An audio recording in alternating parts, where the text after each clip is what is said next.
শুভ সন্ধ্যা বন্ধুরা। এই যে প্রত্যেক দিনকার মতন আজকেও বেরিয়ে পড়েছি বাজারে। বাজারে বেরিয়ে আগে পেট পুজো করব, তারপরে বাজার করব। বাজার করব বলতে আমার পাড়ার এক ভাইজির অন্নপ্রাশন আছে কালকে, সেই উদ্দেশ্যেই বেরিয়েছি, গিফট কেনার উদ্দেশ্যে। দেখা যাক কি গিফট কিনি, তার আগে কিছু একটু খেয়ে নি। এসো এসো, দাদা মশলা ধোসা হয়ে যাবে একটা। খাবে তো? হ্যাঁ খাবো। এটা হচ্ছে আমার এক পরিচিত কাকুর দোকান। এখানে বেকারি জিনিসও পাওয়া যায়, চকলেট টকলেট সবকিছুই পাওয়া যায়। তার সাথে এই যে এই কাউন্টারটাতে মশলা হয়ে যায়। এসো ভিতরে এসো।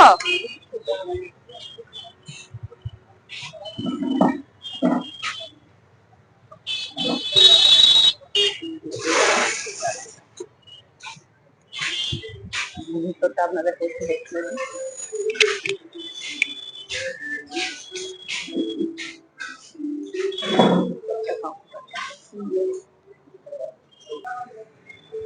এই দোকানটাতে প্রায় সাউথ ইন্ডিয়ান খাবারই পাওয়া যায়। আমরা মাঝে মাঝে সন্ধ্যেবেলায় এসে এখানে খাই।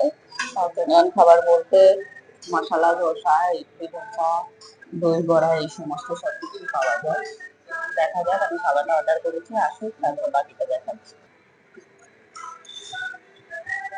এই যে আমার ধোসা চলে এসেছে, মশলা ধোসা। এখানে খাবারটা খুব লাইট হয়, তার জন্যই খাওয়া। আজকে শরীরটা খুব একটা ভালো নেই, হেভি খাবার খাবো না ভেবেছি, কিন্তু আমার বর বলেছে আজ আবার বিরিয়ানি খাবে। জানি না কি হবে রাত পর্যন্ত, তবে এখন তো লাইটটা খাই, তবেই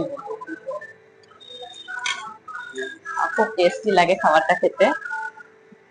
এই চাটনিটা তো একদম ওয়াও লাগে, একদম ওয়াও।